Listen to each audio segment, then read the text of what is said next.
Good morning, Trinidad and Tobago. I'm Hema Ramkissoon and welcome to the CNC3 Early Morning Show. It is a beautiful Friday morning, and if you're like me, well, thank God it's Friday. It's been one of those crazy weeks, and we continue to see all that's happening and observe all that's happening on the national landscape. Cleanup efforts continue in Diego Martin. Yesterday, the cabinet met. The Minister of National Security made several announcements as it relates to the flood relief efforts in Trinidad and Tobago, specifically happening in the Diego Martin area. This morning, we will be speaking to the Minister of Local Government, Dr. Suraj Rampachan. His thoughts on all that's happening, cleanup efforts, a $10 million constituency fund. Would it have made a difference? Also, Dr. Amory Brown expressed concerns about a possible health hazard, dengue, the outbreaks of other diseases. He's saying that the cleanup efforts are not happening as fast as they should. Others are saying that the ministers were warned. Also, an interesting development on the blogosphere. Many are saying that Minister Warner, when he revealed that others in the cabinet did not want the holiday on Monday, it's insinuating that he and the Prime Minister make all the decisions for the cabinet. So we'll find out from Dr. Rampachan, who's also a member of the Trinidad and Tobago cabinet, his thoughts on all that is being said in the public domain. We'll also be speaking with Brian Lewis and Ephraim Scarrett of the NAAAs. The Olympics are over. We're now moving forward to the next phase in the development of our athletes. We had a great showing, 12 finals, a gold medal, and 3 bronze medals. So, you know, we have a lot to be grateful for, 4 actually. And we then will be ending off on a lighter segment, the Hoop for Life initiative that was launched about a month ago. And many of you remember that Shaquille O'Neal came to Trinidad and Tobago to be part of the activities. What's happening with the initiative to date? So we'll have some representatives from the Ministry of National Security. But before we begin our interview, which will be with the Minister of Local Government, don't forget you can follow me on Twitter at Hema_Ramkissoon. I always forget the tweeting part, but you know, I'm actually enjoying tweeting and interacting with all of the viewers of this show. So continue to let your texts and your tweets. And also you can check me on Facebook, Hema Ramkissoon. Let me know what you think of what's happening in our country. But before we begin our first interview and before we take our first break, let's tell you why you should buy the Trinidad and Tobago Guardian today.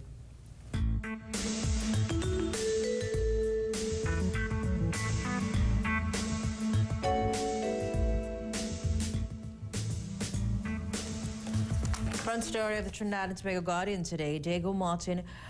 Diego chairman wanted urgent action on flooding. Warner was warned. At the front page there of the Guardian newspaper, Olympic javelin gold medalist Kishon Walcott presents some of the families affected by the floods with hampers and other items. He was part of a contingent that visited the Diego Martin area yesterday.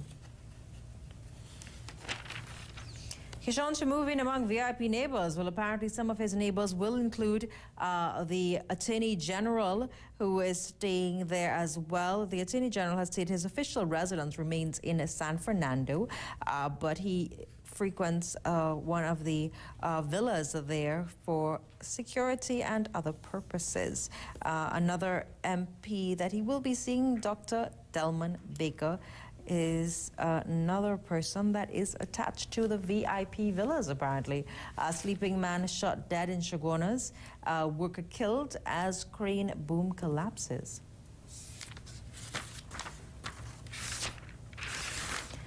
The major sports story for the day, Olympic stars back on track. Plane talk goes to Vanessa Bryant. I certainly would not want to be married to someone who can't win championships. The wife there of the legendary basketballer Kobe Bryant. And the applause goes to Dean Doughton. Let's give you something to think about while you have your morning cup of coffee.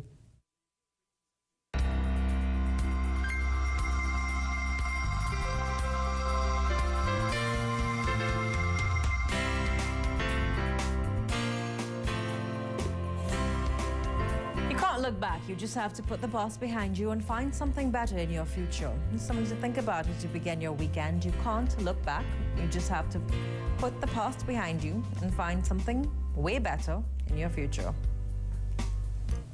No matter what your circumstances are, sometimes you have to assess exactly where you are. Is it where you would like to be? And what would you hope to where would you hope to be? Maybe your future will be brighter if you just put the past behind you. Don't forget, you can follow me on Twitter at Hema_Ramkissoon, and I'll see you on the next side of this break.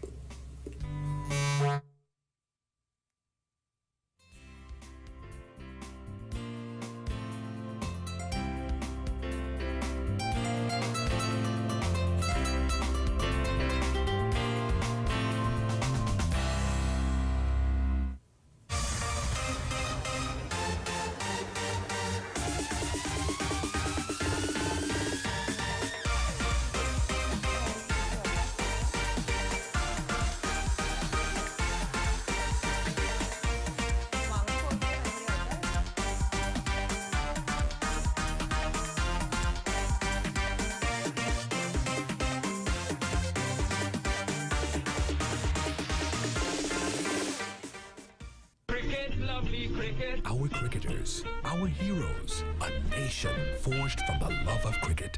Come celebrate Trinidad and Tobago's half-century with 2020 for 50 Cricket Festival, featuring the TNT and Jamaica national teams, and our very own Brian Lara and Darren Ganga all-star teams with regional and international cricket stars. Queen's Park Oval, August 24th to 26th. 2 games daily, 2:30 p.m. and 7 p.m. Get your 2020 for 50 tickets today at selected sports and games outlets and Queen's Park Ticket Outlet. Yeah, babe. Ray, we now leaving here and we real hungry. Food?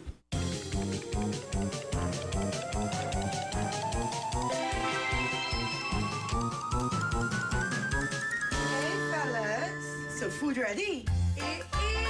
Hangjack. But like my baby spent whole day cooking, now that's a table to be proud of. Well, only the best for my baby. Rainbow corned beef, darling. Rainbow corned beef.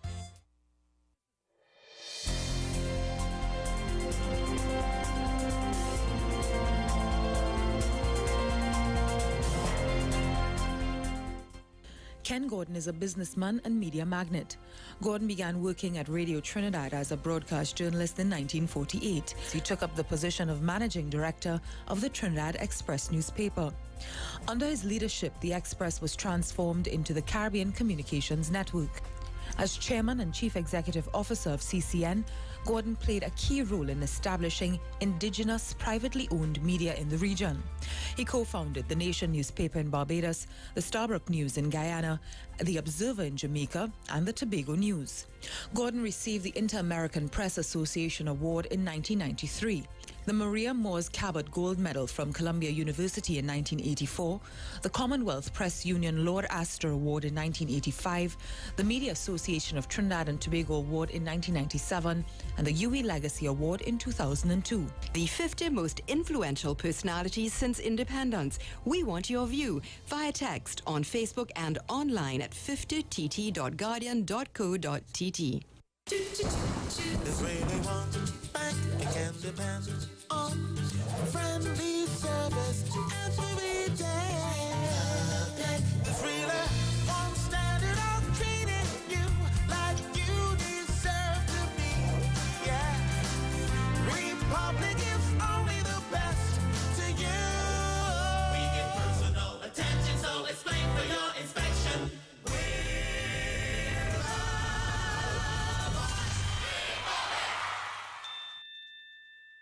You're talking to your best friend when you're getting a clean day, family. You get cash back. Yeah, darling. You're talking to your best friend when you realize you're always a winner. You're talking to your best friend when you get a makeover. You suddenly feel like dancing. Every dog gets its day. You have your cake and eat it too. Nightfall. You're talking to your best friend. Whatever else happens, always get extraordinary value with Digicel. Get $1 cash back for every paid minute on local Digi-to-Digi calls made during the day, so you can talk more at night. Be extraordinary. Digicel.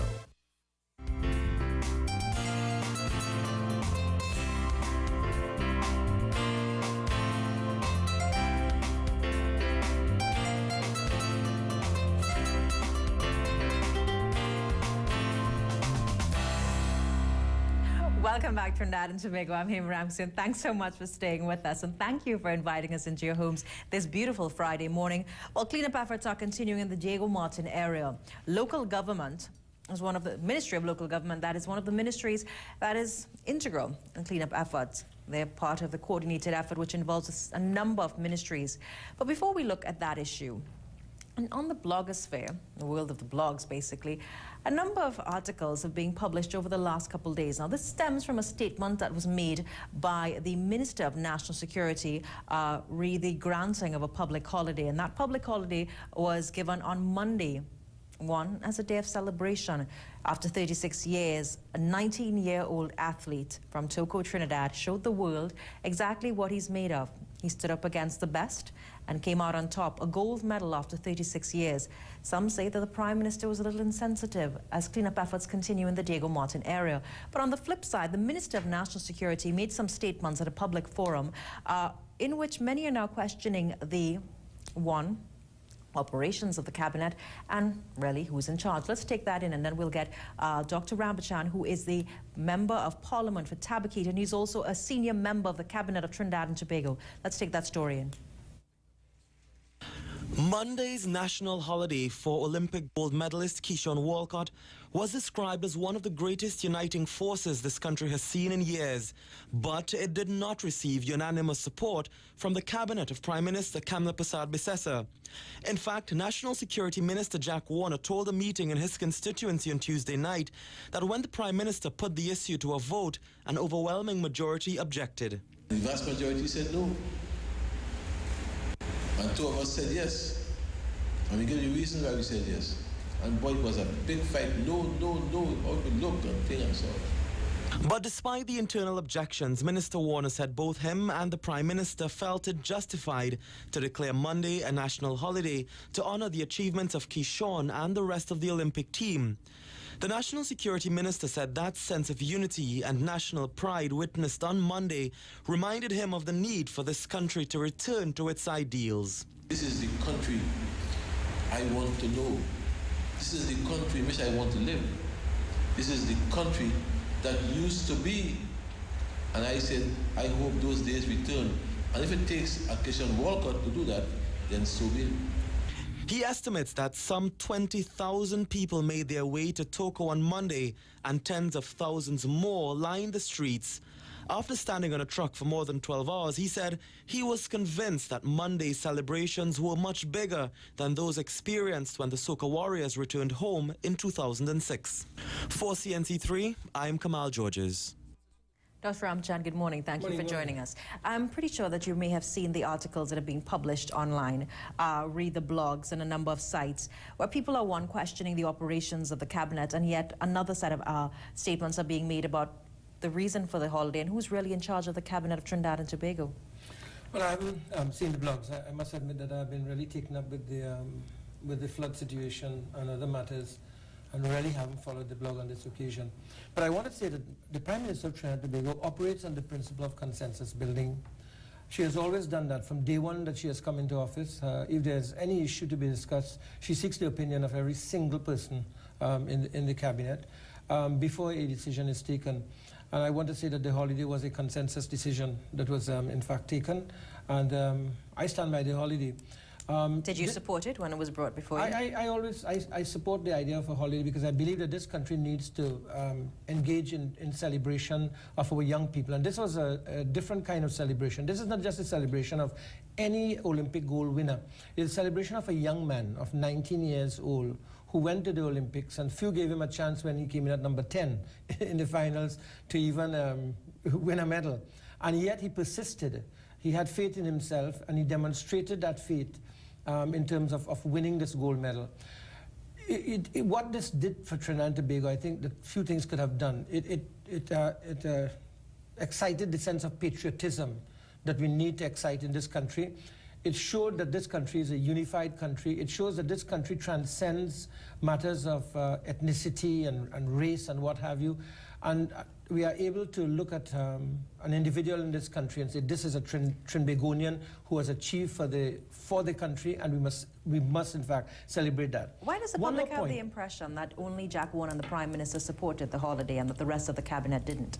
I'm not aware that the rest of the cabinet didn't. This is a consensus decision. I want to repeat. It is the way the Prime Minister operates. The Prime Minister is not a dictator. The Prime Minister is not a one-man show. She has always shown great respect for the opinions and values the opinions of people. And she consults. Some people think at times that she consults too much. But I want to tell you that the consultation has always been the way that the Prime Minister has operated. I want to say one more thing, though, on the whole idea of celebration.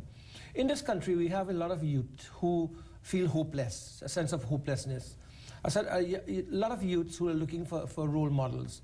And I think young Keishon Walcott provides at the right time that youth model, that role model that people can look up and say that one is not circumscribed by one's surroundings or where one comes from, but one, if one has natural talent and that talent is allowed to develop and facilitated, that one can achieve the highest potential. One of the groups that came out against the holiday was the business community, specifically DOMA and also the TTMA president, are very vocal, saying, one, that it was a little careless on the part of the government to announce the holiday so late, and at a time when we're trying to boost economic activity. Are we sending the right message? I think whether you declare the holiday on that Monday or you declare the holiday on any other day, you would always have that problem. There's a discussion in society, we must admit, about the number of holidays that exist in the country. My daughter was telling me last night that she feels that we have too many holidays in the country. She has just started to work and enjoying her work.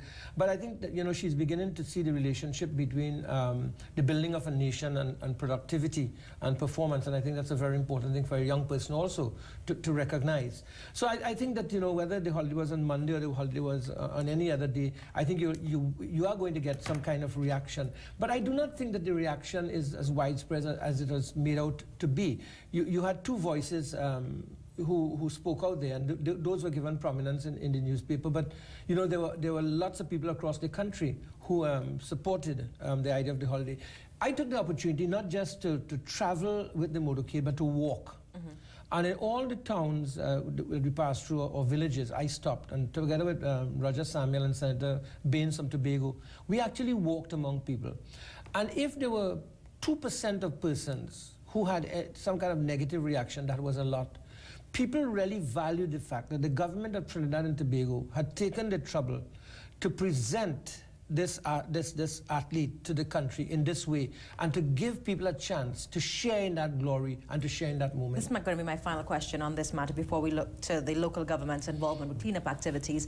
But some also say it was a little insensitive that while hundreds of families were without food, shelter and clothing, they choose a day of celebration, they being the government. Well, you must also admit the government did not in any way shirk from its responsibility towards the people in Diego Martin. From about 9 a.m. or 9:30 a.m. on the Saturday morning, as soon as the rains had subsided, Mr. Warner, myself, Chandra Sharma, and a couple of others, Senator Emmanuel George, we were on the ground. Senator Minister Ramona Ramdial, we were on the ground in Diego Martin, beginning to get efforts going. So that we in no way did we shirk our responsibility towards Diego Martin. And the Prime Minister called a meeting just about lunchtime, and we had that meeting at the Diplomatic Center. And after that, about an hour after, we went into the areas. She had made an aerial tour just before coming to that meeting, so she had a view of what was happening on the ground. And by mid-morning on that Saturday morning, I know that there were at least 40 to 45 pieces of equipment already on the ground, beginning to do what it had to do. Then on the Sunday, we went back again. We held another meeting just before lunchtime, and we were on the ground again, coordinating efforts. So that there were several meetings being held at the Diplomatic Center to coordinate efforts. Those meetings were finally transferred to the Diego Martin Regional Corporation, where, as you know, every day at 10:30 in the morning and 8 in the night, briefing meetings are being held following the efforts that take place on a daily basis. The Diego Martin Regional Corporation and its involvement. We're going to share with our viewers a story that was aired on our 7 p.m. newscast, and then we'll continue this discussion. This is L'Estancia de Gomartin. Mud several feet high, silt and debris mixed in. These residents are located at the very top of the hill. The mountain beyond them has been undermined. A landslide has brought the deluge down. We looked on as crews with large equipment tried their best to beat the rain. Water from up in the mountains had been diverted through yards and along the road. It's been all a great big mess. Take a look at the problem here. This is what residents are still battling. The rains would come, and with this gush, before long the road again turned into a river. Most here have already lost everything. We were taken for a look inside. One can only be left to imagine what happened here. The water level in this bedroom bad, and if there was any question, this shows it up even more.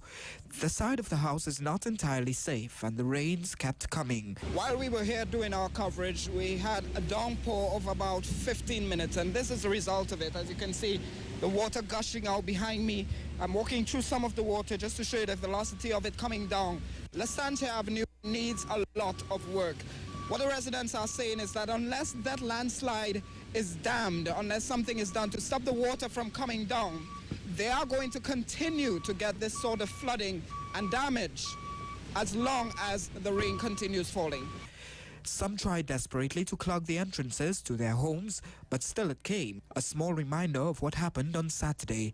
They're not the only ones suffering. Upper Lahawket Road in Glencoe, a bridge has completely been washed away. The residents with vehicles higher up marooned. They say no one has as yet come to help them. Well, this morning I saw a backhoe came and he turned by the bridge, but no one really came and started work here as yet. Right, so the residents are anxiously waiting. But theirs is not only a cry for help, but a warning. If they don't concentrate up here, you will end up with the same problem reoccurring down there. For CNC3, I'm Samson Nanton.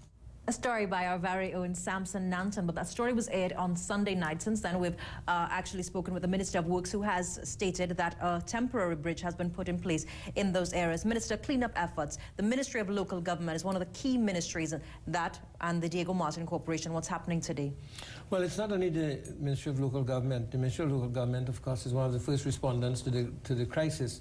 And in fact, 8 other corporations are working in tandem with the Diego Martin Regional Corporation to do the cleanup, in providing equipment and what have you in the process, and manpower. In addition to that, 300 CPEP workers were on the ground on Saturday and Sunday, and it's up to 500 now. And in the case of the URP, approximately 300 URP workers are also on the ground, and they have been cleaning houses and cleaning streets. What? So manpower is on the ground. In addition to the engineering corps of the Defense Force, right, they have been also out there from Saturday morning, immediately following the deluge. And they were led by Mr. Kendrick Maraj and Colonel Spencer. So that all of these groups were mobilized very, very quickly to move in to do cleanup. But you must understand the magnitude of what has happened there. And while you show, this particular case and so on, the media has the media sometimes just shows the exception to the rule. But the media has not shown how much we have really done also. Why? And I think that's very unfortunate. Let me finish. You have shown one clip here of a bridge, right, and so on. But you said that was on Sunday. You are still showing that on Friday. You're showing that 5 days after, right? That is wicked. But we've also made the correction, because we've also said that the minister has stated that the bridge has been put in place. But you know the power of an image.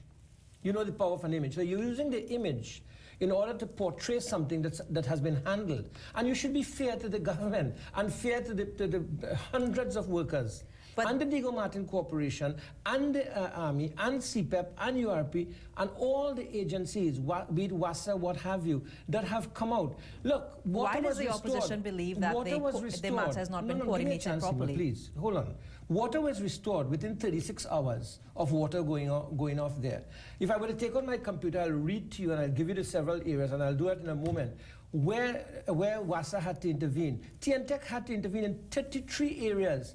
And yet, of the 33 areas, only one was not restored in the very day that the report was made. And that one took 29 hours and 57 minutes because of a landslide that had to be dealt with. So hold on. So that's TNTEC, and that's TSTT, whose entire installation was wrecked By Sunday, 12:17 p.m., they were already re-establishing connections for people in the area. Now, yesterday we spoke to You cannot say that that is not performance of the very highest order by 3 of the major agencies, as well as the Ministry of Works under Minister George. No, but we've stated that the bridge has been. We spoke to the minister on Tuesday morning. Don't do that. Please do not distort. Yesterday we spoke to Do not distort the efforts of people by showing an image from Sunday on Friday, when in your heart you know as a responsible media station that is a 5-day thing that you are showing in order to do what? To say that the government is not working? The government is working very hard. But why would the opposition then come out every single day and state that efforts are not being coordinated properly and that the equipment is not being done, that equipment is actually derelict? I think Amory Brown spoke of the quality of equipment, saying that it's poor equipment. Not true. You should take your cameras and go down there and look at the quality of equipment. WASA had the most modern equipment on the ground, including vacuum cleaners. Jusamco came out with really heavy pieces of equipment, including vacuum cleaners. Satses and company came out. The Army came out. All the corporations brought out new Bobcats that they had in their disaster management units. You know, I didn't want to do this, but December 22nd, 2008, I'll give you a headline. Imbert says, 30 million to fix Diego Martin River. 30 million to fix Diego Martin River. Here's it. 30 million to fix Diego Martin River. On December 22nd, 2008. If your cameras want to pick it up, you can pick it up. Right? And there he said that the Diego Martin River and the Maraval needed $30 million and the Maraval River needed $20 million. And he pointed out that 150 millimeters of rain had fallen in 2 days. And that was highly unusual. In this case, 100 millimeters of rain fell in 2 hours. He stated yesterday on our set I don't want to go into blame, but you know, if you want to talk about neglect that should have been done at a time when the country had lots of money pouring through, they should have done Now, this. yesterday he sat on our set and he actually claimed that he raised the concerns in Parliament, was actually put out of Parliament for highlighting the issue that works had not been done. That's very wicked of him. He was put out of Parliament for bad behavior. As a parliamentarian, he behaved very badly. He was disrespectful to the Speaker, and the Speaker warned him on, I think, 3 occasions. And finally, the Speaker asked him to go and take a rest up in the tea room. So he should not distort what happened in Parliament. You can go back to the Hansard records, and you can go back to the video records to see what really happened in Parliament. But he stated that the work was not done, and if the work was done, the situation would have been not alleviated, but a lot less. But you know, again, I don't want to go back to it, but maybe he should go back to this headline. In 2008, Imbert, 30 million to fix Diego Martin River. That was when the highway caved down. Now, the use of the Diego Martin Corporation in this, Amory Brown has also, we spoke to him, I think, 2 days ago, and he said that cleanup efforts were continuing to be slow, that he's concerned about the rate of cleanup in terms of possible health hazards. He's looking at dengue, he's looking at rats infesting several dump sites.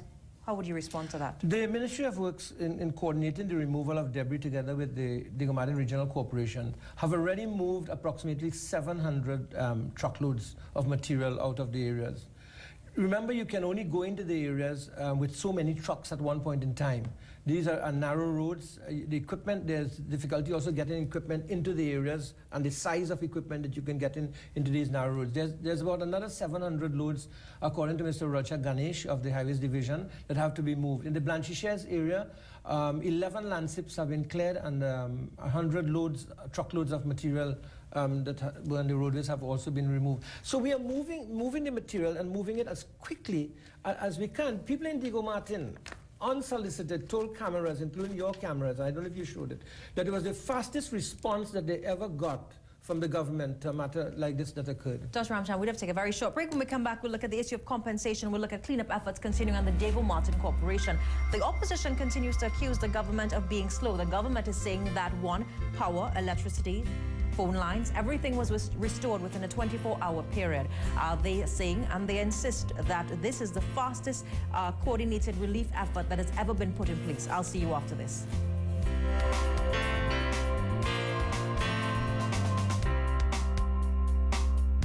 Still trying to to decide between going shopping or going to the beach? Why not both? Shop online and ship with Aeropost. Shop online from anywhere you want and get to enjoy a sunny day at the beach and amazing mid-year sales from the best USA stores. Sign up today and start shipping your purchases to your Miami Aeropost address and receive your goodies easily, safely, and hassle-free. Visit one of our counters or online at www.aeropost.com/POS. Aeropost. Online shopping made easy. Here's what you'll enjoy when you visit the new Roop Narayan showroom, corner Front Street and Wrightson Road, Port of Spain. Quality, unique design and selection in kitchen cabinets, bathrooms, closets, doors, tiles and patio furniture. The Roop Narayan showroom. Call us today, 624-7667. Register now for AmCham TNT's 16th annual HSSE Conference and Exhibition, September 26 and 27. Be part of this informative experience as we explore the theme HSSE Excellence, Pathway to Sustainable Development, with featured speaker Robert F. Kennedy Jr., visionary environmental business leader and advocate. For details, call 622-4466 or 628-2508, extension 225, or visit www.amchamtt.com. That's www.amchamtt.com. Japan Motors of Monroe Road, Charleville for quality imported roll-on roll-off cars. Subaru Impreza, Honda CR-V, Mazda 3, the new Hilux Vigo, Nissan Navara and Ford Wildtrak. 3 years warranty and accessories. Call 672-3000 or 672-6266. Baker Enterprises of Trin City and Abercrombie Street has a wide selection of newly designed independent supplies and party decorations. You can also find a wide range of locally inspired polos and souvenirs. Give us a visit at 79 Abercrombie Street or Trin City. Baker Enterprises Limited, the one preferred by customers.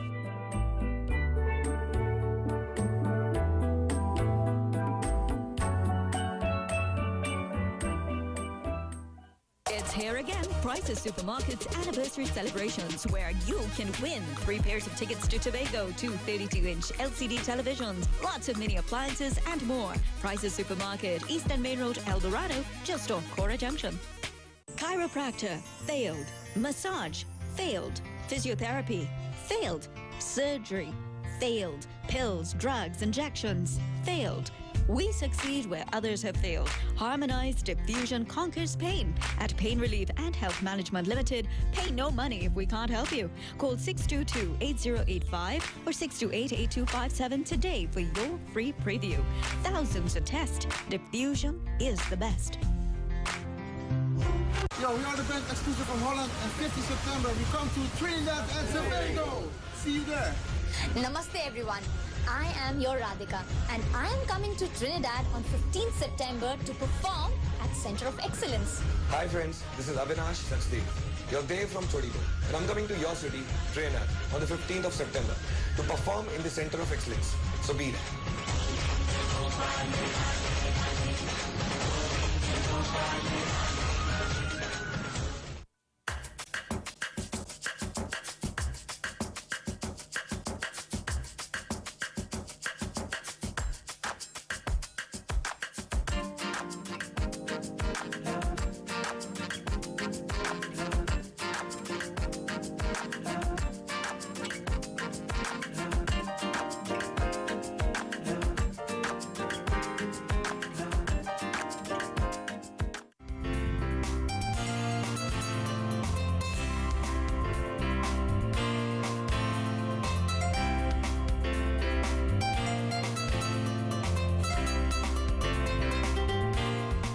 Welcome back to Trinidad and Tobago. We're continuing to look at flood relief efforts. Large numbers of residents of the flood-hit areas in Diego Martin, Glencoe, Marival, and other parts of northwest Trinidad are expressing angry concern and disappointment about the level of compensation being offered by the government for losses they suffered because of the floods last weekend. Many are counting their losses in the hundreds of thousands of dollars for vehicle, household appliances, and damages done to their homes and properties.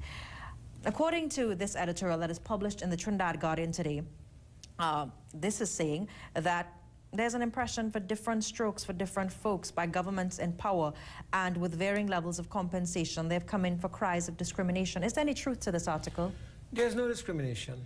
If you want to start from the political point of view, this is an area where there are 3 PNM members of parliament, and the government has moved in there with the fastest possible response and treating everyone equally. The reality is at the Digomatin Community Center, Dr. Glenn Ramadas Singh has set up, camp there as it were, and people have been flooding that area, that Digomatin Center, in order to make applications with respect to losses. The National Self-Help Commission has been on the road, and they have processed 42 applications thus far, and I believe by today they'll be able to hand out grants. The whole idea of era compensation is something that will always be under discussion. I know that one insurance company has already indicated to people to bring in their claims. We are even talking to the insurance companies to see how much faster the people who have insurance, they can access their claims and so on. I know Mr. Jack Warner initiated discussions with ATIC in this regard, and the particular insurance company that has responded very quickly to people, I think they ought to be complimented also for it. Why? Now, obviously, because of the magnitude of this disaster, things will happen in phases. The immediate, then you go to the areas which have been cut off. The government, and I'm talking about the interview we had yesterday, Colin, but he's saying that hundreds of residents are still to be touched by the government or the government agencies. Is there any truth to that statement? You're going to take time to get to people, but you have to prioritize also. As I said, you can only move as quickly as the crisis allows you to move also into the areas. But just to indicate, the kind of response that was started, at 6:30 a.m. on Saturday morning, that was when the Ministry of Works began to move into the area by themselves, followed by the Ministry of Local Government. And the Ministry of Works alone, by mid-morning, had mobilized 64 dump trucks, 24 backhoes, 6 excavators, 20 water trucks, 15 bobcats, 14 pressure washers, 1 D8 tractor, and 1 D6 tractor, and 2 front-end loaders.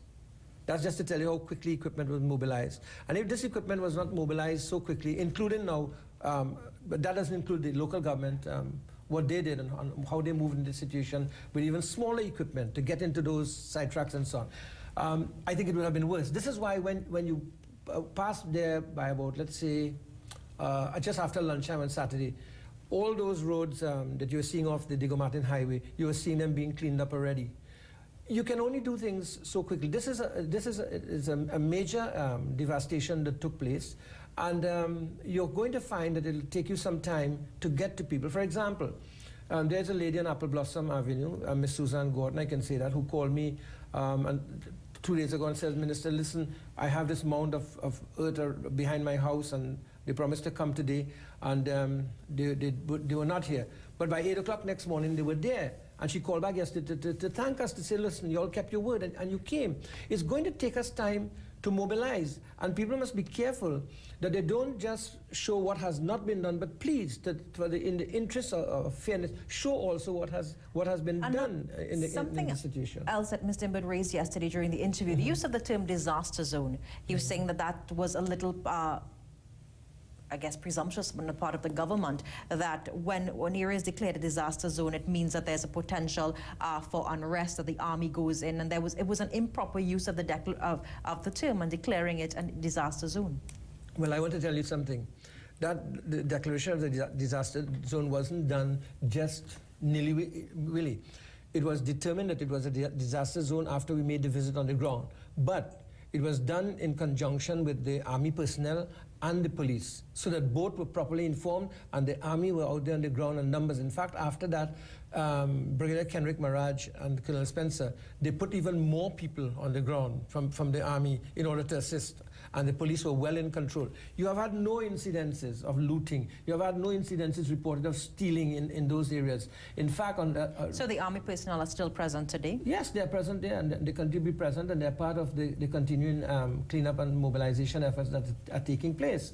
So that we did these things, but we did them after careful thought, and by putting things in place to ensure that there'll be no untoward incidents. In fact, I saw things in that situation that really warmed my heart. People came from as far as south to help people clean up their houses. These are voluntary groups. In fact, there was one particular group just of young women under the age of 20 who came in and were working so very hard. Now, we do have to take a very short break. When we come back, we'll continue to look at cleanup efforts. Just a quick update. The Minister of Works also sat on set with us on Tuesday morning. He stated that all roadways have been repaired, the bridges have been restored, and that while things are happening in phases, he's confident that all affected residents will be the authorities will meet with them in the specific time periods. Stay with us.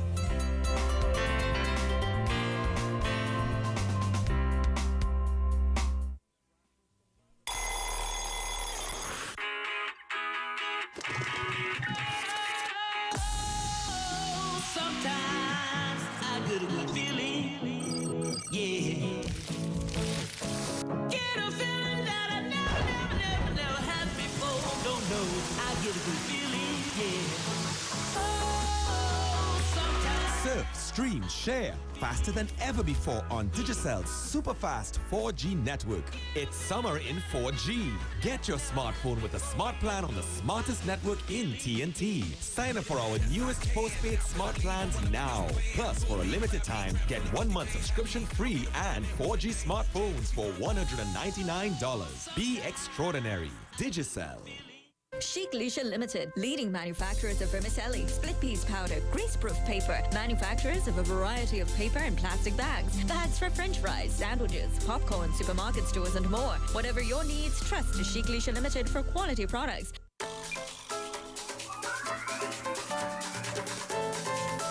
Get ready for back to school at Payless, where you're sure to find unbelievable savings.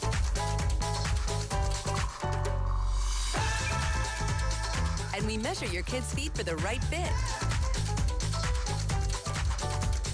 So come on in for back-to-school shoes starting at $80. More styles, more savings, only at Payless. To be equal, to live in a society that responds to you without prejudice, to be treated fairly no matter what your background may be, regardless of race or religion, regardless of geographic location, gender, or any disability you may have. It's not just an idea we should live by, but an ideal that our children can look up to, that our communities can aspire to, that our employers must embrace. But it's more than that. It is the right of every citizen of Trinidad and Tobago. It is a right that is championed and upheld by the Equal Opportunity Commission. The EOC is about educating, breaking down barriers, and eliminating obstacles to truly empower people on the basis of their merit. This is the mission of the Equal Opportunity Commission of Trinidad and Tobago. Equality is everyone's dream. It's everyone's right.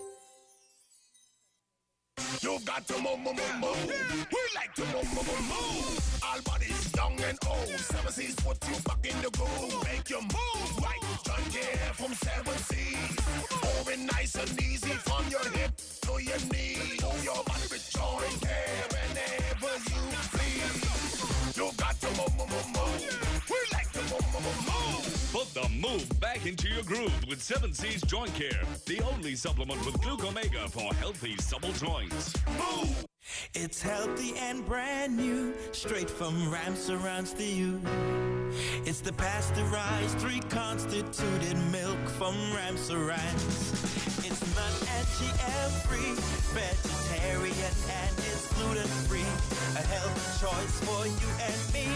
Thank you, Ramsarans.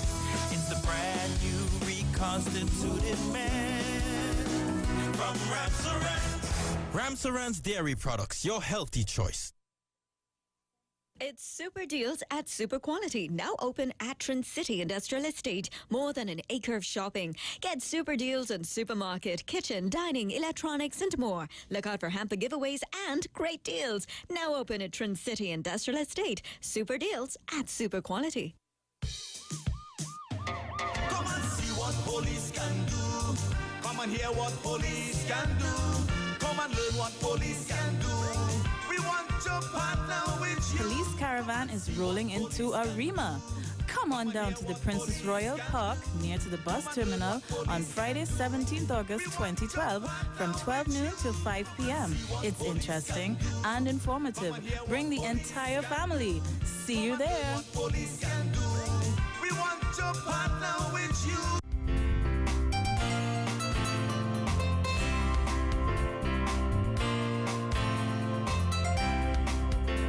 Welcome back to Trinidad and Tobago. We're looking at the cleanup efforts that are continuing.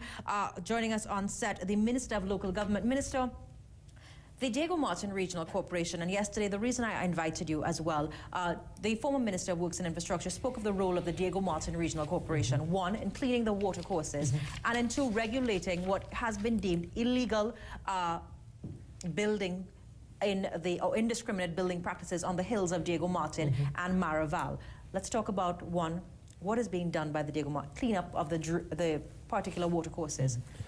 Okay, myself and Senator Emmanuel George, Minister of Works, 2 days ago we asked the councillors in the Diego Martin area to visit each electoral district once more and to indicate to us which are still the drains that are blocked in the areas and now the drains that need reconstruction, so that we are picking this information up from the ground and doing a second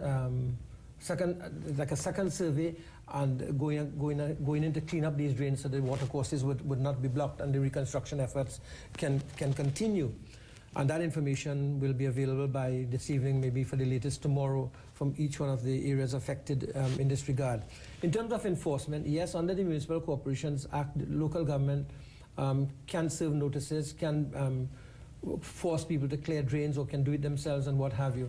But we must not just look at local government, look at town and country and ask a different question of Mr. Imbert. How many ministerial permits were given to people to build on the hillsides, to go above 300 feet? How many of those persons prior to 2010 were given permission by town and country under the previous administration? I see, I don't want to go into the blaming culture, but to go on and build those things and to go and find really how many of them followed the law. And who was in charge of the Diego Martin Corporation prior to 2010 when most of these building activities and so on were taking place at the height of the boom in the country? Since May 24, 2010, has there been an enforcement? Do you think that there's a decrease? I know that Chairman Anthony Sami has been trying very hard to deal with this matter. And I have asked Chairman Sami, and I've asked my mayors and chairmen across the country since I came into office, that be not afraid to use the law to deal with people who block water courses, who block drains, who fill rivers, who are going and doing things that are contrary to the law and that will hurt and harm and affect the lives of others. Listen, we must not be afraid to do this. We must put our political things aside and go and do what is right. Because when we see the loss of lives that took place in Diego Martin, or we see the destruction in other parts of the country, we must not then say we should have done this. We are there to apply the law, and I am saying to my local government bodies, apply the law as is necessary. Another one of the statements that has been made from the opposition camp is the fact that they're saying that there are relief centers that have been set up and that the social workers and those who assess the damage are located in a centralized location and that they are not going out to, one, assess the validity of these claims, and they're not going to meet these residents, some who are marooned. Is there any truth to that? You're going to find, again, the exceptions to the rule. If you look at the picture that was on the Newsday today, or it's a picture that today, you'll see that the community center is crowded with people who are waiting to meet the officers from the Ministry of Social Development and Ministry of the People. National Self-Help Commission, Renald Baldew and his team were out there, and I said 42 applications have been processed within 2 days. And they are going to be delivering some of those checks even this afternoon. Even as we speak, those things are being done. So yes, the response from National Self-Help Commission, the response from Ministry of the People have been good, and so to the Ministry of Housing. Yesterday, Jolene John moved in with 50 persons into the area to help clean up houses and relocated 45 persons already, and there, I believe, another 150 under consideration. The shelters were set up at La Saiva and Community Center and at the Diego Martin Community Center also. By 2 o'clock in the afternoon, there were cots, there were mattresses and so on in that center. And we move very quickly. I don't know how you are not showing those pictures or showing those things, but you should also show those things. Please. On the flip side, would you have done anything differently, Dr. Ramachan? This has been, we've not seen this kind of flooding in the country in one specific area. Roads, bridges, they've all been taken away. We have a death count in following these floods. Yes. There are many things you can do differently.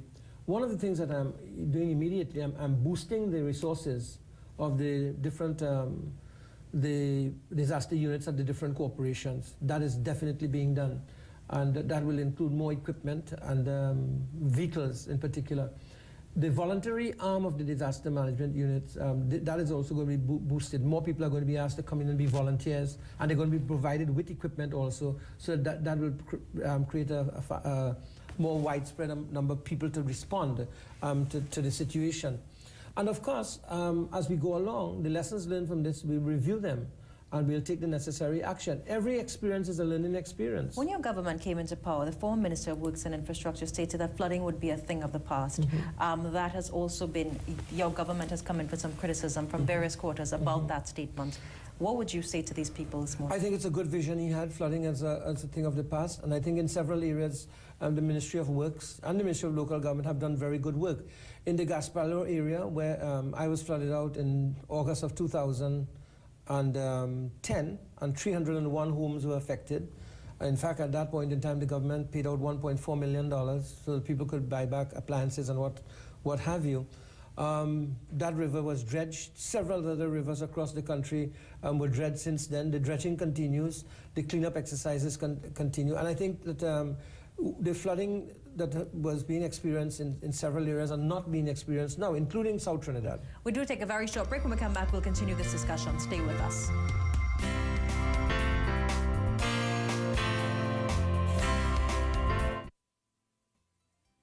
Completed dreams bring a lifetime of happiness. Lifetime Solutions can make it all real. With windows, doors, and roofing styles, you can choose your design. Just tell us your budget and we'll find the right fit. We are innovation ahead of the game. So affordable, Lifetime Solutions. You can trust your roof to us. Lifetime Solutions. Lifetime Solutions. You can trust your roof to us. Come to Unique Books and Sports Center. We've got all your new school books for both primary and secondary schools at the lowest prices. Save money with our instant cashback when you bring your used secondary school books. We have a wide selection of book bags, stationery supplies, uniforms, and many in-store specials. Get 33 and 30% off all school shoes. Shop now and receive our exclusive 50-year commemorative pin absolutely free. Be sure to visit Unique Books and Sports Center now, with convenient branches located at Port of Spain, San Fernando, Chaguanas, and Pinal. Celebrate Eid with special offers on natural health and beauty products from Modern Caribbean Enterprises Limited to stimulate the natural healing of the body, reduce the intake of medication, and regain your health naturally. Experience amazing results from lupus, diabetes, arthritis, yeast and kidney problems, even clogged arteries. You can also slow down aging, improve skin conditions, and get a slimmer figure the natural way at Modern Caribbean Enterprises Limited, Gulf City Mall, Hadid Center Mall, and Price Plaza, Chaguanas. Phone 653-0011. Welcome on board, ladies and gentlemen. We'd like to thank you for traveling with us. For your convenience, you can find 4 exits, 2 at the front and 2 at the back.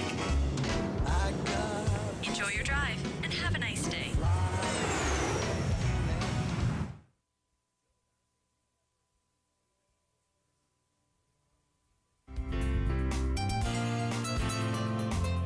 Welcome back to Trinidad and Tobago. I'm Hamer Ramsey. We just have a minute to wrap this interview. Minister, your closing comments to Trinidad and Tobago. Well, I just want to assure people that the government will continue to put forward all the efforts necessary to bring back Diego Martin into a state of normalcy and to return a state of normalcy to the lives of people. We are committed to that, and we will continue to exert every effort. All the agencies, I want to take the opportunity to thank them and to thank the number of workers who came out and the professionalism, that they put into their jobs, the extra efforts that they made. They went the extra mile. This is an example of high performance and high productivity. And in the case of WASA, TNTech, TSTT, Ministry of Works and Diego Martin Regional Corporation and the 8 other corporations that supported the Diego Martin Corporation. I think that the team effort and the patriotism that came through it all in the cause of an area is something that we must express our gratitude as a nation for. Minister, thanks so much. We have spoken to a number of officials from the government of Trinidad and Tobago re-cleanup activities. They're saying they continue and they're hoping to return a level of normalcy to the affected areas very soon. I'll see you after this.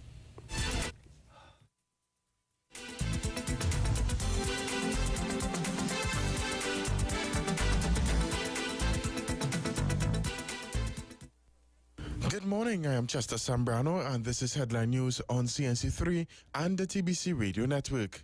National Security Minister Jack Warner has vowed that there will be no discrimination by government in the relief efforts, despite the disaster having taken place in PNM constituencies. The minister dismissed claims that the government was not doing enough, pointing to over 200 people who have either been relocated or assisted. 45 persons, I'm advised, have not been relocated. Over 150 have been seen. They have been seen and have been given or have been given equipment and material to fix their homes. And by and large, this thing is being addressed. The Red Cross Society is continuing to appeal to citizens to give generously to those affected by last weekend's flood and landslides.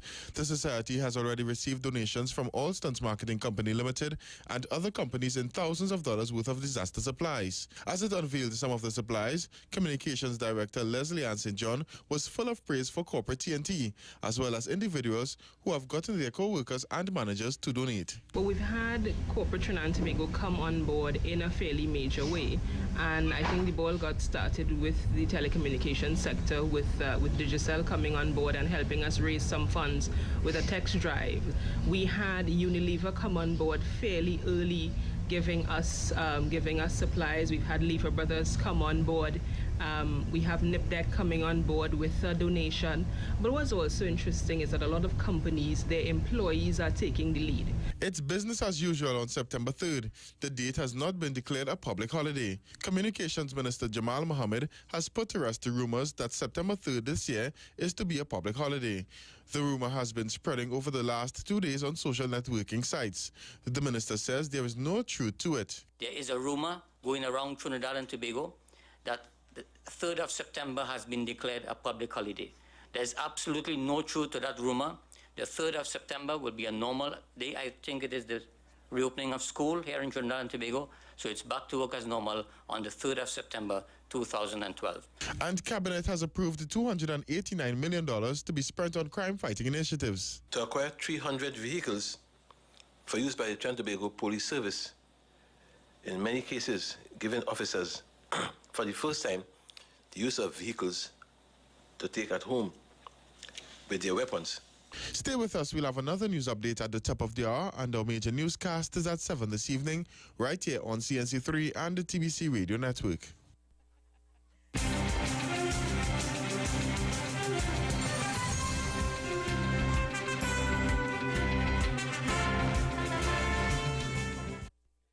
This is Let's Talk Tobago. Be viewing Let's Talk Tobago every Sunday at 6:25 p.m. on CNC3. Let's Talk Tobago, keeping you abreast of Tobago's development. Join us every Sunday at 6:25 p.m. as we talk Tobago, and let's build the nation of Trinidad and Tobago together.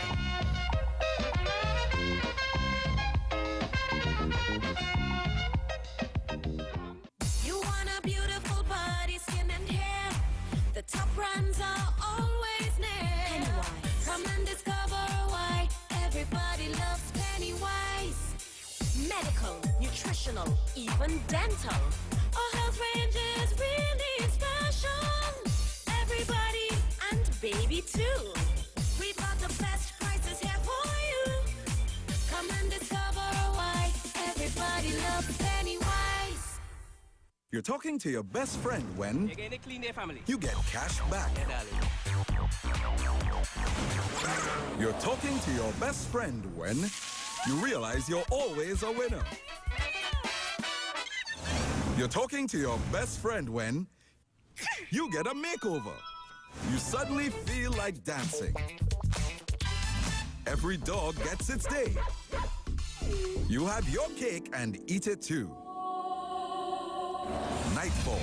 You're talking to your best friend. Whatever else happens, always get extraordinary value with Digicel. Get $1 cash back for every paid minute on local Digi-to-Digi calls made during the day, so you can talk more at night. Be extraordinary. Digicel. Tile Expression Eid Tile Sale now on. 8 by 12, $2.95. 16 by 16, $7.50. 17 by 17, $7.95. 12 by 12, $3.95. 18 by 18, $8.95. 24 by 24, $29. Also available thin-set, grout, strips and more. Prices valid while stocks last. Visit Tile Expression Limited, Monroe Road, Cunupia, near the mosque. Phone 693-0015 or 693-1528. To be equal, to live in a society that responds to you without prejudice, to be treated fairly no matter what your background may be, regardless of race or religion, regardless of geographic location, gender, or any disability you may have. It's not just an idea we should live by, but an ideal that our children can look up to, that our communities can aspire to, that our employers must embrace. But it's more than that. It is the right of every citizen of Trinidad and Tobago. It is a right that is championed and upheld by the Equal Opportunity Commission. The EOC is about educating, breaking down barriers, and eliminating obstacles to truly empower people on the basis of their merit. This is the mission of the Equal Opportunity Commission of Trinidad and Tobago. Equality is everyone's dream. It's everyone's right. Baker Enterprises of Trin City and Abercrombie Street has a wide selection of newly designed independent supplies and party decorations. You can also find a wide range of locally inspired polos and souvenirs. Give us a visit at 79 Abercrombie Street or Trin City. Baker Enterprises Limited, the one preferred by customers.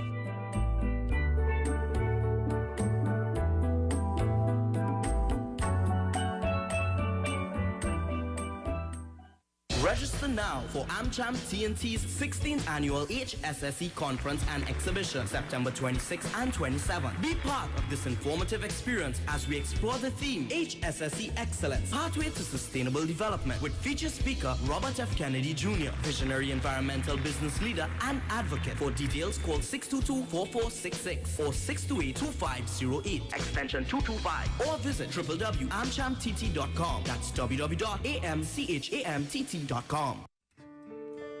We are touched by your smiles and your friendships, by your appreciation of the past and your ability to see the future. We're motivated by your drive and your willingness to try new things. We are fascinated that even though you are so very different, you still see yourself as so very much the same. We are energized by how hard you work and your ability to have a good time, by your pride and your passion. We are moved by your every new beginning and wonderful end. Every day we're inspired by your likes and your lives, and we'll continue to challenge ourselves to remain a big part of them both. Bermudez, biscuits we love. Cricket, lovely cricket. Our cricketers, our heroes, a nation forged from the love of cricket.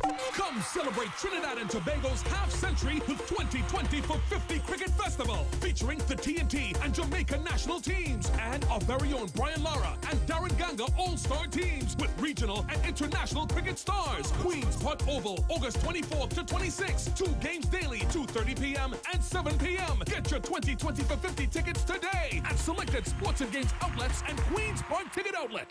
Get the news first. Read The Guardian newspaper anytime, anywhere, online. Take advantage of our special introductory offer of just $4.99 US per month and receive daily a digital replication of the printed newspapers as seen on newsstands. It's convenient and environmentally friendly. Act now. Log on to www.guardian.co.tt to sign up today. Get the Guardian e-edition now. We give you the power in your hands.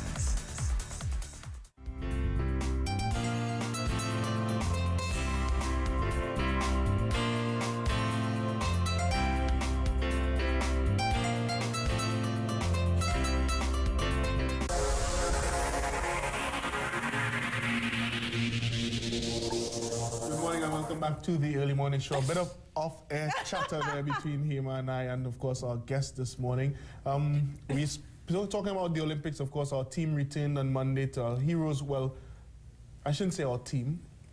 We'd have loved to give our team our heroes welcome. It's causing a bit of a controversy right now. Well, you know, actually I spoke to the Minister of Sport about that, and while several, including the Minister of Communication, has apologized for the perceptions, they're saying that it's not grounded in any reality. Right. The Minister of Sport has stated that on September 3rd there will be an official welcome, and that it was a gold medal, and that was Kishon's day. So. Does that hold any weight?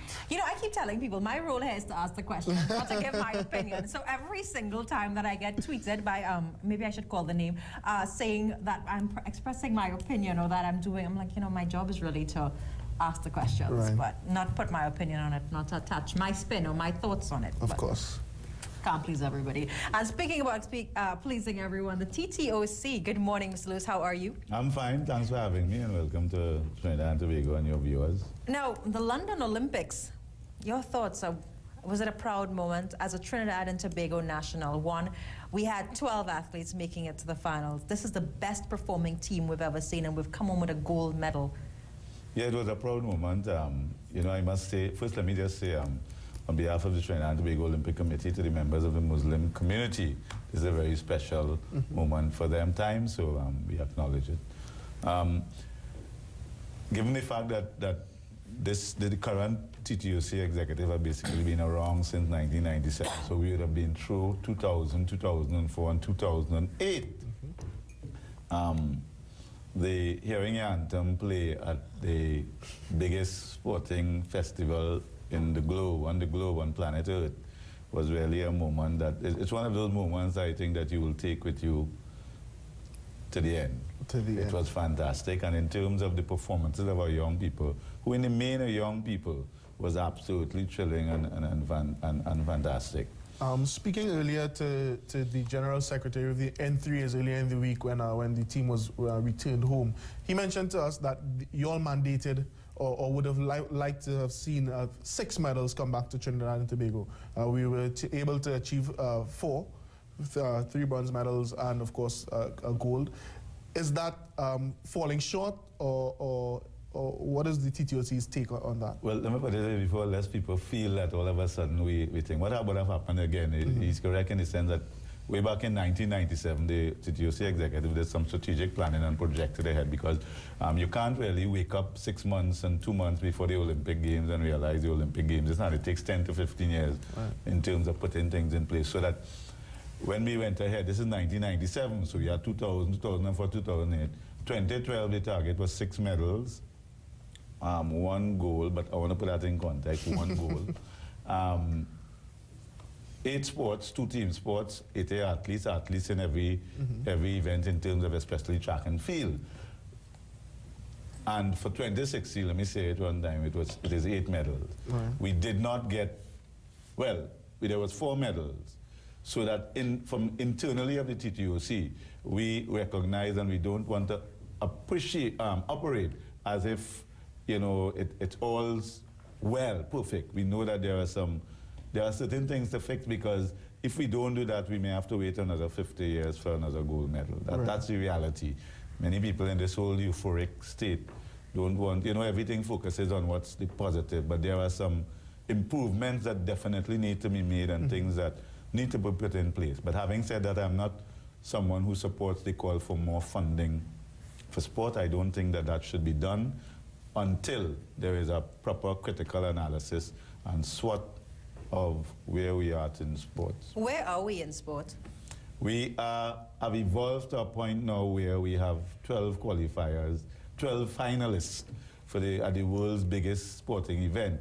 But it doesn't mean that maybe we could have had 16 or 17. What I'm saying is, and credit to the athletes, there are things that needs to be fine-tuned. If you were to ask me, I think that there needs to be some return, because obviously in the challenging economic situation that we are going into, money is not going to be flowing as is, and hard decision will have to be made in terms of what is the model we use going forward for sport, and Olympic sport in particular. Now, looking at the performance of our athletes, we talk about this great team, and we speak about the fact that they've done beyond what many expected. In fact, you know, the bronze medal winners and even the gold came out of nowhere. But No, ensuring... not really, but I will allow you to go along with that. But ensuring that now after this, that it doesn't just fall short, that one, we continue to build on this. What specifically do we need to do? As I said, the first thing is that there's a lot of discussion on a lot of the money that people are asking for are really to deal with what I will describe as icing.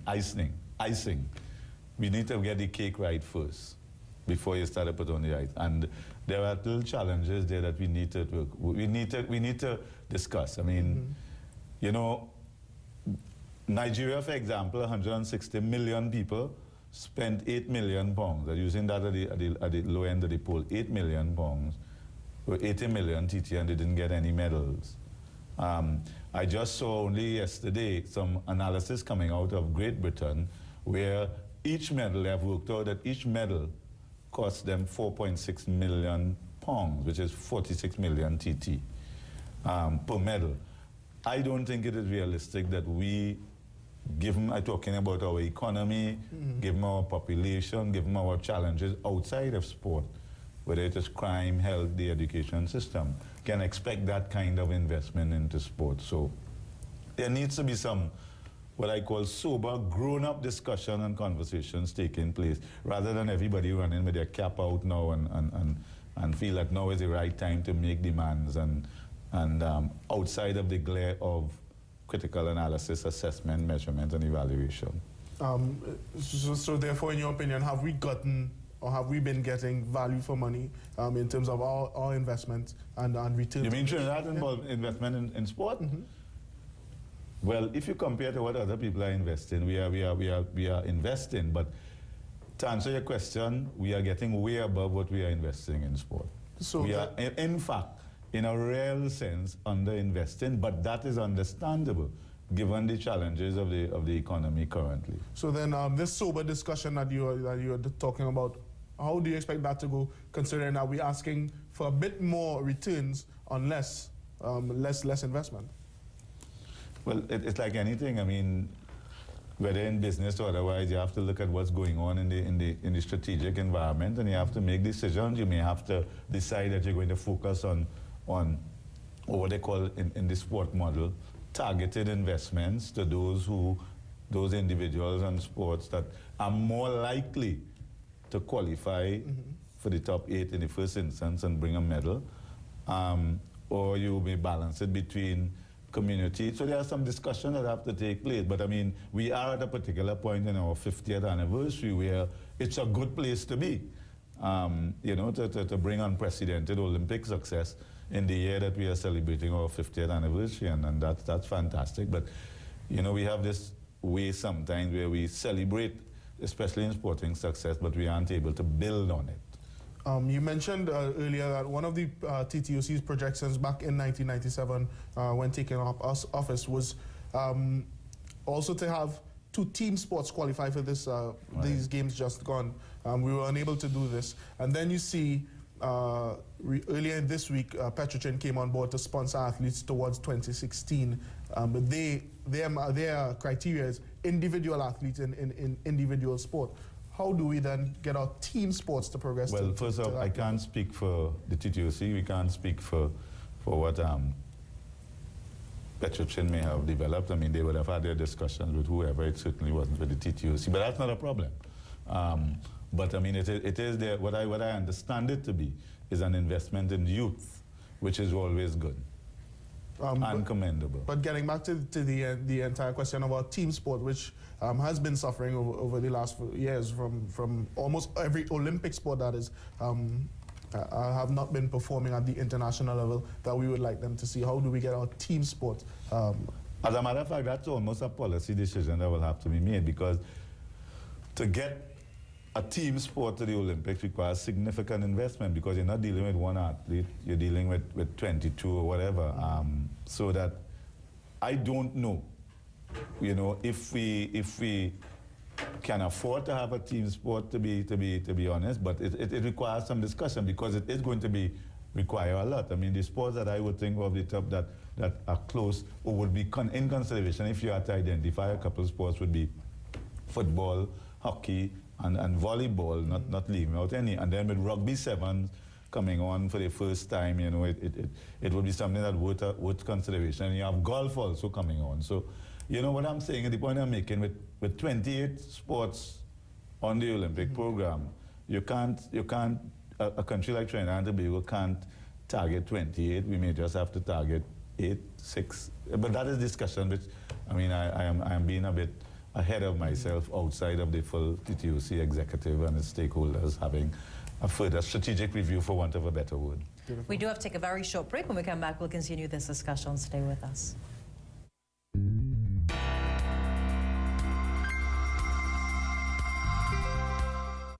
This Independence Day is special. So at Subway for the whole month of August, the treat's on us. That's right. When you buy any foot-long Subway sandwich during August, we will give you a treat free. Choose from any of our decadent offerings. Cookies, muffins, brownies, even Soldanza chips. So stop by any of our 42 Subway stores for your next foot-long and let us treat you. Happy Independence Day. Subway, eat fresh. SRI Construction Limited presents Active Yard Solutions for busy backyards with no maintenance, quick installation, lifetime warranty, railings of beauty and sophistication, affordability, privacy, strength and security. Beauty from all angles. We are the proud suppliers of Active Yard and wire wall, high security fencing. Located at 22 Cotton Hill, St. Clair. Give us a call at 622-2155 or check us online, srigrouptt.com. SRI means quality and security. If someone has a cold drink and ice cream, they'll get that short, sharp shock of pain. In order to have sensitivity, you'll have some dentine exposed. The dentine has got these little tiny holes, or little tiny tubules. Cold travels down these tubules, hits off the nerve, and this is how we get pain. Not a day goes by that I don't recommend Sensodyne to my patients. Sensodyne travels down these little pores and calms the nerve down. It's a no-brainer. What we recommend is what works, and what we recommend is Sensodyne. Superb Caterers. The name says it all. We are TNT's #1 choice for catering of all events, serving TNT for almost 20 years. We cater events from 10 to 4,000 persons and guarantee prompt, reliable, friendly and efficient service, whatever the time, place or event. Call 653-1896. That's 653-1896. Superb Caterers. We are superb. When it was announced, the suspense was over. And then when I looked at the contestants behind me and all around me, I realized what it meant for Trinidad and Tobago. What makes me proud about Trinidad and Tobago? It's really the spirit of the people. We are a beautiful people. What are you proud about? Tell us on Twitter by tweeting to #I4TNT. Where there's love for country, there's energy. Where there's energy, there's BPTT. If your guests are pests, then call General Pest Control. We offer effective treatment using the latest technology against termites, rats, roaches, mosquitoes, ants, mice, pigeons, and lots more. Total eradication, guaranteed jobs, no callbacks. Get a 10% discount as an introductory offer with free estimates and inspections. Centrally located in Caroni, or call 645-4871. General Pest Control. Satisfaction guaranteed. I do. Take you as you are. Fully aware that you're not perfect, but perfect enough for me. Aspen's Promotions presents Mia Mall, the Ultra Beauty and Bridal Expo 2012 on 8th and 9th September at Creative Arts Center, San Fernando, 10 a.m. to 7 p.m. Expect massive giveaways. Tickets $20 available at Cake Decor, Golden Doors Photo Spain, and all branches of Caribbean Jewelers. For more information, call 310-5477. Remember, Jesus is coming. CNC3 News presents the 50 most influential personalities from 1962 to 2012. Tune in to CNC3 and vote via text or vote online. Every day from here on, view our profiles of 50 outstanding contributors in art, culture, politics, business, labor, science, medicine, and community service. The top 5 most influential personalities voted by you will be revealed on August 31st, 2012. Vote for whom you consider to be the most influential personality. You have the power to decide.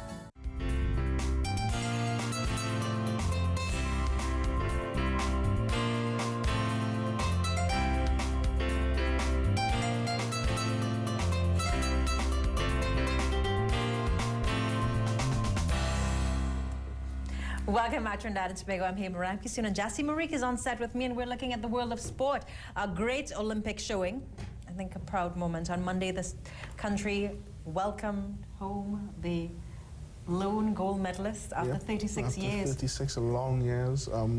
I myself wasn't even, as my mother put it, a thought of a thought back when Hazley won his gold. So it was really a really proud moment for me and my generation, I would imagine. Brian, what did you feel like that Saturday when we all saw Keyshawn Walcott stand and the Trinidad and Tobago flag go up in London and our anthem being played? I can tell you that my entire study group left to go close to a television set to look at that.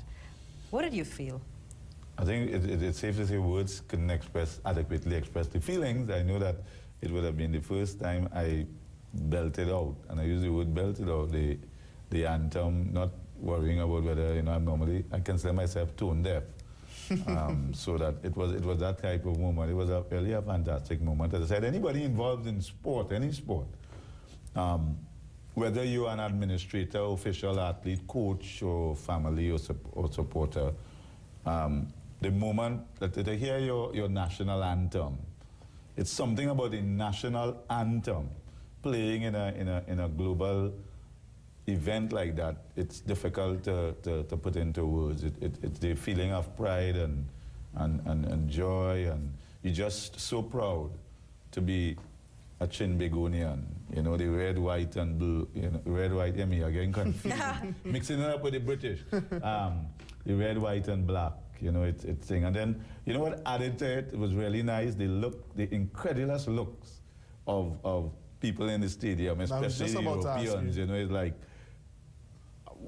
you know, that doesn't happen. I mean, one man made a statement to me, and I mean, I wouldn't repeat it because it could be interpreted the wrong way, but he actually said, you know, about you know, people, that don't happen here, you know, you can't, I don't know, but it up nice. He was actually he was just honest. He just blurted out. He said, you know, B people don't win javelin at the Olympic games, you know. He said, what's that? He said, all your custom with sprint.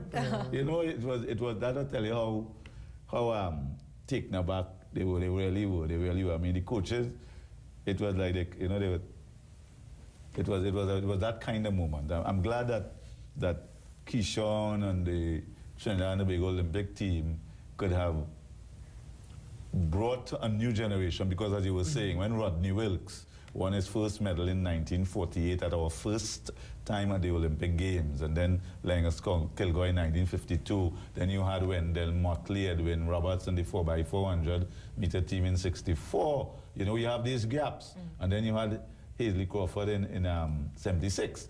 There were generations that weren't a thought, and you had the Atto Boulden era, 2000, 1996, then you had George Bovell. So then, but this generation now have had that, and I mean, when you look at the outpouring that has taken place, whether it is social media, it lends itself, it means that hopefully another generation now will be inspired to take up sport and participate in sport here in Trinidad and Tobago. Brian, the welcome home activities that took place on Monday, the TTOC apologized for any perceptions of, you know. No, we didn't. We did not apologize for any perception or impression that was caused. We apologize unreservedly to the 4 athletes, because the Trinidad and Tobago Olympic Committee is responsible for every member of the Trinidad and Tobago Olympic team. And it was unintentional. I am very clear about that, because I myself was present. And what happened was, I don't think they were expecting any similar treatment. But surely and most certainly, those young people would have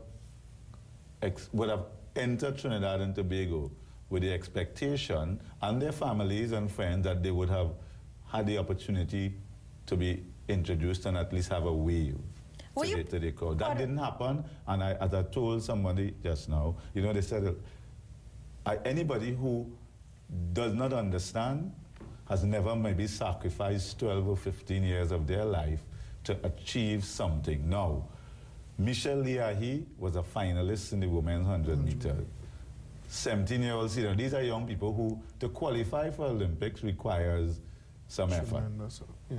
All right, they did their best. They are young.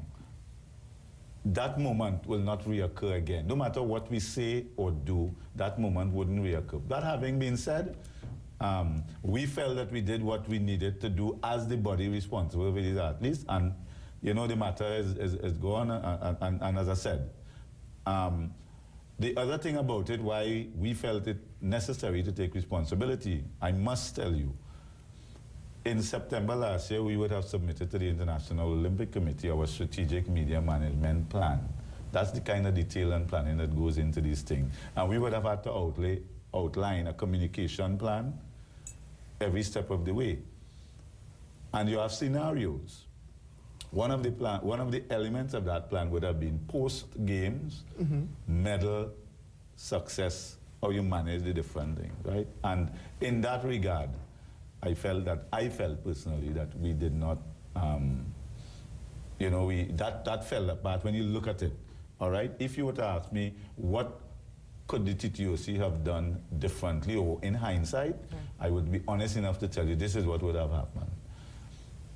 I would have required or asked to get a quick brief as to exactly what was going to take place. So you were not aware of what type of celebration was happening or what the activities I first received, and I was traveling with the team home. Right. I first, to be honest with you, and this is, I received word in transit in London, and in fact, it was while on the plane talking with the BBs, the Caribbean Airlines staff, while there was a bit of a delay, I was told that, do you know that the Prime Minister is coming to meet the team? And I said, no, but thanks for that. No, that doesn't mean somebody who may have been on the ground from the TTOC did not. And I'm saying this is not the part that I'm saying that is why the TTOC really did what it felt necessary. We are the ones that were responsible for the team. And insofar as any member of the team may not have felt good about something, we have to accept that responsibility, which we did. And as I said, the matter is dead as far as I'm concerned.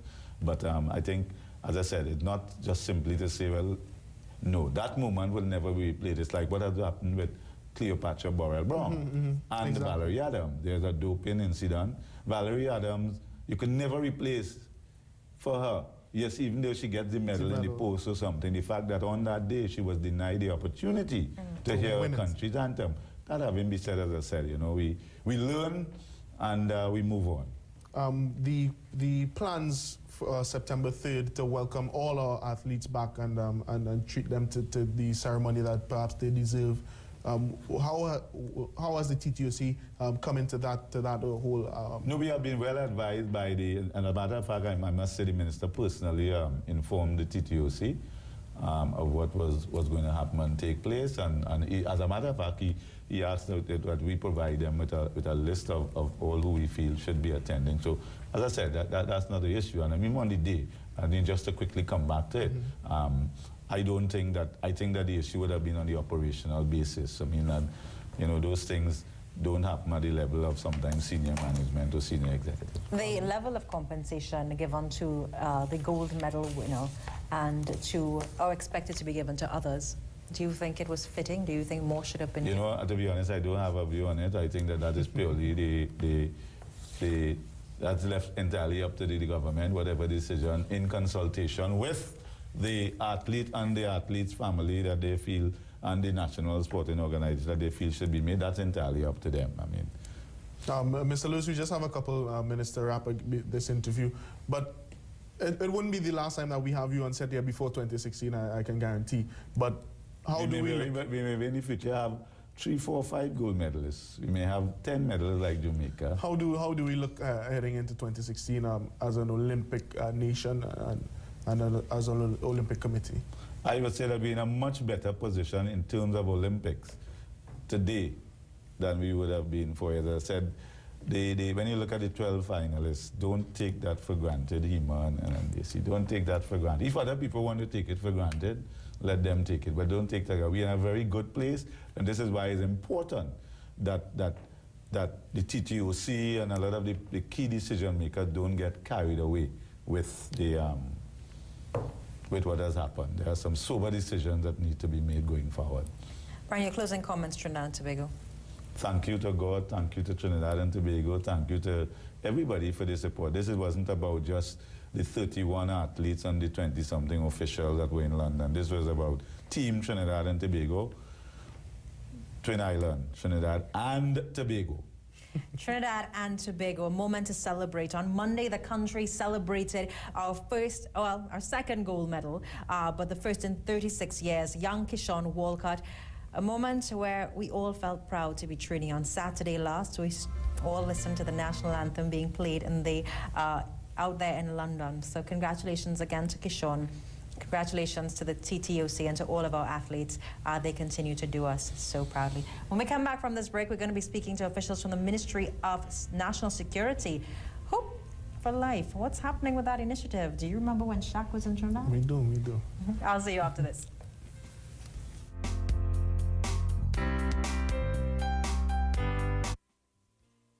Back to school troubles? Let us take away your worries. Shop at Keith Cann's Books Etc. in Port of Spain and San Fernando.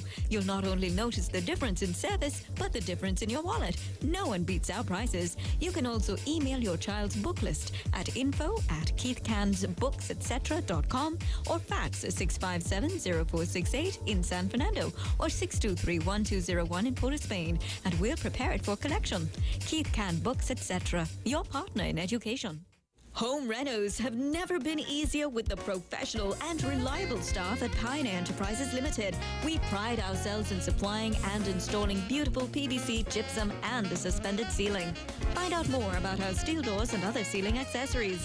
We also supply and install exquisite hardwood and laminate floors. Let Pioneer Enterprises Limited fulfill your home renovations with ease. Call us today at 650-3394 or 310-1720. Relive fond memories of the Treehouse at Driftwood Restaurant and Poolside Bar located at Tradewinds Hotel, San Fernando. Enjoy small buffet breakfast, a la carte lunch and dinner served daily. Sunday buffet breakfast. Wednesday, 2 meats poolside barbecue with live pan. Friday night entertainment. And Saturday nights, order our lobster dinner at half price. Dine outdoors, poolside, or enjoy AC dining indoors. Your wish is our command. Come and enjoy great ambience and have a good time. For reservations, call 376-0907 or 290-1305 through 8.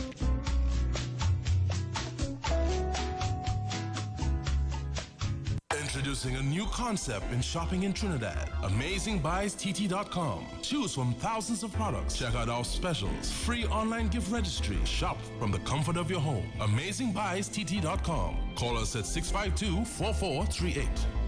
Having a problem with pests and don't know what to do? Less Pest Technology is on the job. We specialize in the termination of rodents, termites, etc. Call 637-9734 or 689-9734. Less Pest Technology, where customer satisfaction is our goal. Looking for a healthy snack and want to lose weight? O Snacks is the one for you. With 23 healthy choices, such as natural almonds, natural pumpkin seed, natural pistachios, dried cranberry, and much, much more. O Snacks, a healthier choice. It's Super Deals at Super Quality, now open at Trent City Industrial Estate. More than an acre of shopping. Get Super Deals in supermarket, kitchen, dining, electronics, and more. Look out for hamper giveaways and great deals. Now open at Trent City Industrial Estate. Super Deals at Super Quality. Chiropractor, failed. Massage, failed. Physiotherapy, failed. Surgery, failed. Pills, drugs, injections, failed. We succeed where others have failed. Harmonized Diffusion conquers pain. At Pain Relief and Health Management Limited, pay no money if we can't help you. Call 622-8085 or 628-8257 today for your free preview. Thousands of tests. Diffusion is the best. Visit the Redemption Worship Center, a place where miracles do happen and people are blessed at St. Thomas Village, Chaguanas, with Pastors Keith and Radhika Ramdas. Sunday, 8 a.m., Christian education. 9 a.m., worship service. Wednesday, 10 a.m., prayer. Thursday, 7 p.m., Bible study. And Friday, 6:30 p.m., Youth Church Explosion. Special congratulations to Trinidad and Tobago on the 50th anniversary of independence. For more information, call 672-4262.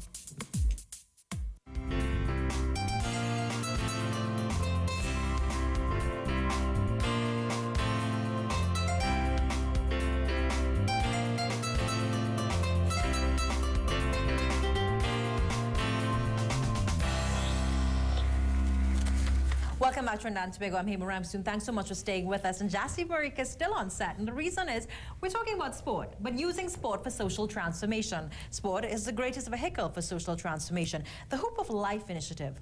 Remember when Shaquille O'Neal came to Trinidad to launch that initiative? We're going to share with our viewers just a package from, some of our news clips that were carried on that day, just to bring our discussion into context. This is the government's newest crime-fighting initiative, the Shaq Attack. Basketball legend Shaquille O'Neal was on hand today at Beetham Gardens to launch Hoops of Life, the Sweat 2012, a joint initiative of the Ministry of Sport and National Security that aims at getting young people off the streets and on the court. Hoops of Life will be a national basketball community competition beginning on July 21st. And the Prime Minister promises that the top prize is a great initiative all on its own. Is to produce a community basketball competition where players are drawn from communities such as yours for recognition, valuable community projects, and winning cash prizes of $1 million, $500,000, and $250,000 will form the first, second, and third place prizes respectively. She explained that there will be stringent rules for the competition. All players must reside within the community they are representing, and there must be no criminal record after the date in which the games begin. So once you're into the games, no criminal record. If you do, you will be disqualified from the game. Also in attendance was National Security Minister Jack Warner, who asked the residents to help him in the fight against crime. To ask all of you to join with me and to help me in the fight against crime. I alone can't do it. Mrs. Prasad, government alone can't do it. But if all of us put our shoulders to the wheel, we shall succeed. And of course, the man who made the whole community come out was NBA superstar and legend Shaquille O'Neal. He plans to return for Carnival next year. He had these words of encouragement and advice to share. We have to start being leaders instead of followers. And again, I'm from Newark, New Jersey, just like this. You don't believe me? Look it up on the internet. You know, we didn't have apartments, we didn't have water, it was cold, we didn't have this, we didn't have that. But one thing I always had was a positive attitude. I always believed that I could do whatever I wanted to do. I'm not the smartest guy in the world, hey, but somebody told me that I couldn't be a doctor. Said, you're not that smart, so I wanted to prove to them that I could be a doctor. When I was young, I was tall, I couldn't play at all. Somebody said, yo, you can't play. So I said, you know what, I'm gonna prove to you that I couldn't play. But if I didn't have that positive attitude, none of that worked. The basketball legend even played ball with Prime Minister Kamala Persad-Bissessar. For CNC3, I am Otto Carrington. That was when Shaquille O'Neal touched local store at the Hoop of Life initiative. Join us on set, Wayne Riley and Keith Reno, both members of the implementation committee that has been charged with responsibility of seeing this project come to life. Good morning, gentlemen. Thank you for joining us. Morning. Glad to be here. Wayne, maybe we can start with you. Where are we with this initiative? The initiative right now, we are still in the planning stages. This weekend coming, we are going to begin entering into the communities. We are going to be miking the communities, sending out ads, because we are going to have a selection for coaches, managers, physios, the technical part of the teams. Tomorrow, between 6 to 7, we'll be in about 10 communities, and we are inviting all those who are interested in becoming managers, coaches, or physios to come to the basketball courts in those communities. An ad will come out in the newspapers tomorrow, And we are also locally miking the areas so that people know where to go and at what time. They will be interviewed by our national coordinator, Mr. Clement, and members of the NBFTT. The three categories we are looking at basically is certification, what qualifications they have, what experience they have in terms of managing teams or coaching teams or being a physio. And the most important for us is character. How can they positively impact or influence their community? Do we have the resources to really assess all of this? Now, this is a coordinated effort. A number of ministries are involved in this initiative. But in terms of us going out to the communities, overseeing the competitions, assessing all those who would like to volunteer, do we really have the resources and the manpower to do it, Keith? Well, we don't have the resources at the present time, but certainly we are recruiting the resources. Because this competition would be based from community centered, actually, so that most of the resources will come from the community. We here will just be facilitators to ensure that it happens. All the recruitment of the staff to do the work on the ground would be from the community. We have learned from experiences over the years that unless you have people involved intimately in programs such as these, we will never get the kind of success that we require. Wait, a number of when the initiative was first announced, a lot of people saw it as something different, understanding the need for community development and fixing the families and the communities if we had to fix TNT. But a lot of people also criticized the initiative. One, saying that we are going into communities where several streets the members of this, persons living in this street cannot walk into that street. And then you're now bringing them all into a centralized location. How would you respond to critics? Basically, most of the critics, they are really not okra with what sport can do in Trinidad and Tobago. This is not novel. The sport company at one time had community sport programs, and we had St. Barb's going into East Rye River. We had communities going into areas where there were clear-cut borderlines. You had games playing late in the night, all until after 12, after 1 o'clock. And the moment that sport died down, we found that there was an upsurge in criminal activity again. The borderlines now became more defined. In order to treat with Trinidad and Tobago, you have to come up with an initiative that deals with these borderlines.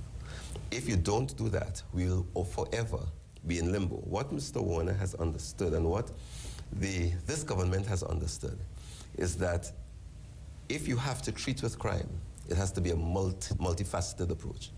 So this social, or what we call the soft approach, embraces community development, embraces social development, embraces sport. And so all these ministries will be in the community working, massaging, using life skills programs, talking to the people, bringing them together, asking them to give us an opportunity to bring peace. Because at the end of the day, if we don't do that, we'll have what you call generations after generations growing up and people just being isolated and siloized. Now, a number of areas have been identified, and we have like the South sector, coordinations, East sector. What would you like people to know? And there's the SWET, the Hoop for Life timetable. A number of things have already been put in place. Let's talk about the various areas and people who, where you can go. What dates should you know? When can you go out? All right. Well, this will be, this is an ad that will be out in the newspapers tomorrow. And also, within each community, we are going to locally mic each community so that everybody in the community will know where to go, when to go. And they will also know who the coordinator for that particular sector will be, because the coordinator will be also part of the interviewing panel. So that this will be out tomorrow in the newspapers. Now, repairs to community basketball courts, I see that is still in progress. If we have to look at the dates, you're looking at August 18th, August 20th. Some of the dates are very close by. How would you ensure that the works required, that they're completed in the specific time period? One thing we know for sure is that there will be. Work is already apace, and we have been guaranteed by the agency that is responsible for ensuring that the courts are are in good order, that hopefully that the dates that we have here, it will be finished long before that. Just going back to the concerns of citizens and of course you yourselves, that these communities are being brought together where there's strict gang warfare and whatnot. How has the response been in these communities to this initiative? Who has been on the ground to gather that response from the communities on whether or not they are worried about coming together or whether they want to for this competition? Well, Mr. Reno and myself, we have been meeting with the coordinators who are on the ground. And not Mr. Reno and myself alone. There's a large committee to which they report. And there's a sense of excitement among the young males. People are already calling them. They want to be a part of this. They want to be a part of this initiative. Some of them, of course, want to be a part of the initiative for the money, but some of them also just want to be a part of the initiative. What we fail to realize is that young people like to play sports, you know. We just love to play sports. And as I was saying before, you know, people used to come out to play for $3,000. True. You understand? It's just the game they love to play. And people will put down. Let me give you a narrative. I remember I was on Wharton Street, and we gave them a table tennis board. We gave them also some draft boards. And I remember evening I went to knock up with them, and they were there, and the crew came up, and they were calling one of the guys. And the guy said, no, he's not riding with them, because it's his turn to play on the board next, his turn to go on the board next. That sobered me. Because if a crew call you, or clip as they call them, call you to go and ride, and you tell them, now wait, I want to play a little game of table tennis. And then afterwards, when he went on the board, they say, you see that? That is a sign we are going nowhere. We do have to take a very, very short break. When we come back, we're going to continue looking at this initiative. This initiative is one of government's latest crime-fighting initiatives. It's a coordinated effort involving a number of ministries, specifically the Ministry of National Security and the Ministry of Sport, using sport as a vehicle for social transformation. Stay with us.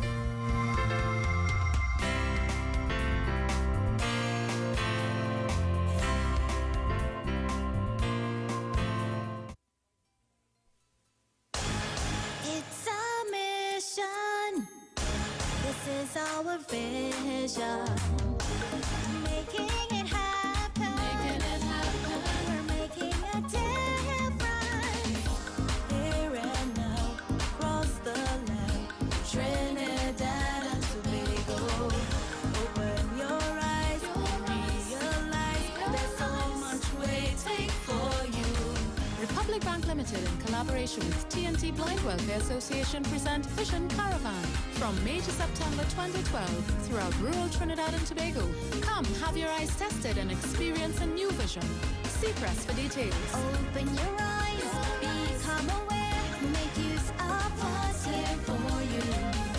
Be part of the vision now. In celebration of Republic Bank's 175th anniversary, Vision Caravan.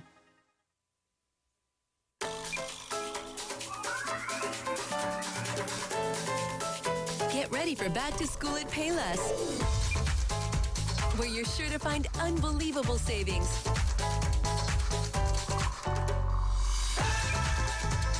And we measure your kids' feet for the right fit. So come on in for back to school shoes starting at $80. More styles, more savings, only at Payless. Located at number 8 Forest Avenue, Coquille Village, San Fernando, Comfort Cooling is the ideal choice for all your residential and commercial air conditioning needs. York International is proud to announce that Comfort Cooling is our authorized dealer for all mini splits manufactured by York. We are confident that Comfort Cooling has the qualified engineers and technicians to do the design and installation of our units. So, give us a call at 652-6378.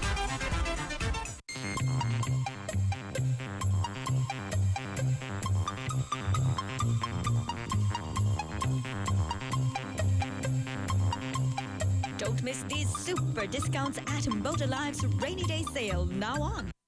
Japan Motors of Monroe Road, Charleville for quality imported roll-on roll-off cars. Subaru Impreza, Honda CR-V, Mazda 3, the new Hilux Vigo, Nissan Navara and Ford Wildtrak. 3 years warranty and accessories. Call 672-3000 or 672-6266.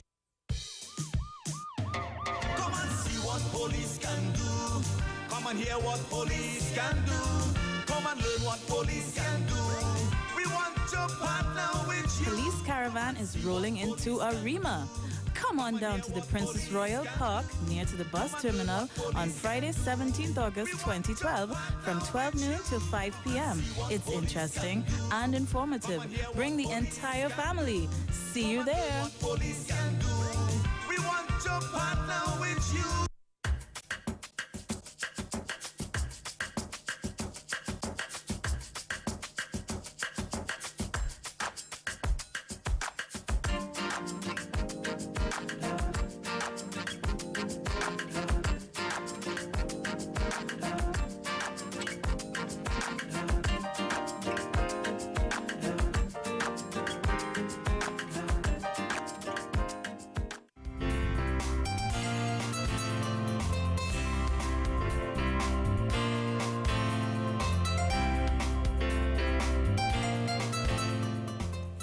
Welcome back to Trinidad and Tobago, the Hoop of Life initiative, one of government's latest crime-fighting initiatives. Wayne, the prize money, the selection of the teams, how are we going to move forward? Now, obviously, we're at the implementation stage. People are, prize money is quite attractive. How are you going to select the teams? All right, first of all, we select the teams. We'll have what we call community tryouts, community qualifiers. Again, we're going to get into the community. We are going to mag the teams. We are going to invite.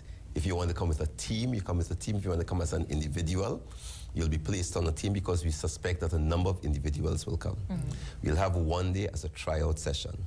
The technical staff, along with 2 other persons that will not be in the community, will be sitting there, and this team will be charged with the responsibility of selecting the best players on show, the 12 best players on show. So it's not, it wouldn't be just random selection, because I've heard sometimes on the, in the media, people asking how will these players be selected, who picking these selectors. It's going to be a process whereby if you want to participate in the competition, you come to the trials, you come to the tryouts, and you participate. The media will be invited to witness and to go to these tryouts as well. Now, the prize money. Let's talk a little bit about that. Attractive packages attached to this event. Yes, it's $1 million for the first prize. Jesse, can you play basketball? Let's film it to you.